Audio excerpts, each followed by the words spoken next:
आता ह्या पुढची आहे ती म्हणजे उदान मुद्रा. तर उदान मुद्रेमध्ये काय करायचं आहे, तर तिन्ही बोटं पहिली जी आहे ती अशा प्रकारे आणि तुमची करंगळी जी आहे ती सरळ ताठ हवी. ही म्हणजे उदान मुद्रा.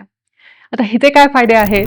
तर उदान वायू ह्याचं कार्य सांगताना सांगितलंय की उदानो उरी स्थितः नासा नाभी गलांश्चरेत. म्हणजे ह्याचं जे कार्यक्षेत्र जे आहे ते काय काय आहे, तर तो उरामध्ये स्थान त्याचं आहे. त्याचा प्रभाव जो आहे तो तुमच्या ENT म्हणजे इयर नोज थ्रोट ह्या सगळ्यावर अगदी नाभीपासून वर. त्याचं सगळ्यात मुख्य कार्य जे आहे ते वाणीची उत्पत्ती जी आहे ती उदान वायूच्या अंडर येते.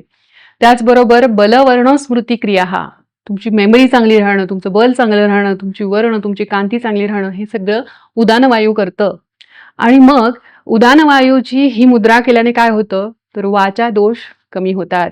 तुम्हाला चांगलं बोलता यावं ह्यासाठी उदान मुद्रेचा खूप चांगला फायदा होतो. त्याचबरोबर सर्दी, खोकला, टॉन्सिल वाढलेले असणे ह्या सगळ्यांमध्ये म्हणजे ENTशी रिलेटेड तुम्हाला आजार असतील, कान, नाक, घसा, त्या सगळ्यांमध्ये उदान मुद्रा खूप छान काम करते. तसंच ज्या मुलांना बोलता येत नाही किंवा ज्यांना काही वाचा दोष असतात त्यांच्यामध्ये मी ह्या उदान मुद्रेचा वापर करून एक छान उपाय सांगते. त्याच्यामध्ये तुम्हाला उदान मुद्रा करायची आहे आणि जी काही मुलं लहान असतात ज्यांना डिलेड माइलस्टोन आहे, ज्याला स्पीच डिले म्हणतात, तर अशांमध्ये ज्यांना बोलता नीट येत नाही, तोत्र बोलतात, त्यांचे वाकदोष कमी व्हावेत, त्यांची वाणी शुद्ध व्हावी म्हणून ही उदान मुद्रा करावी. आणि मी जो आता श्लोक म्हणतेय तो श्लोक तुमच्या मुलांना शिकवा. ओम अशेष वाग्जाट्य तमोपहंत्री नवम नवम स्पष्ट सुवाक्यदायिनी ममेह जिव्हाग्र सुरंग नर्तकी भव प्रसन्ना वदने मम श्रीही. याच्यामध्ये सरस्वतीची उपासना केलेली आहे किंवा सरस्वतीची स्तुती केलेली आहे आणि तिला आवाहन केलेलं आहे. तर हा श्लोक 11 वेळा हा मंत्र जर तुम्ही ह्या मुद्रेसहित केला तर तुमचे वाचादोष नष्ट होतात. मग आता लहान मुलं कसं करतील हो हे? मी तुम्हाला खरं सांगू का, पालकांनी केलं, तुम्ही आई वडिलांनी केलं की मुलं बरोबर कॉपी करतात. मी सुद्धा जेव्हा असं करून बसते ना तर माझा मुलगा पण बरोबर मला असं कॉपी करतो.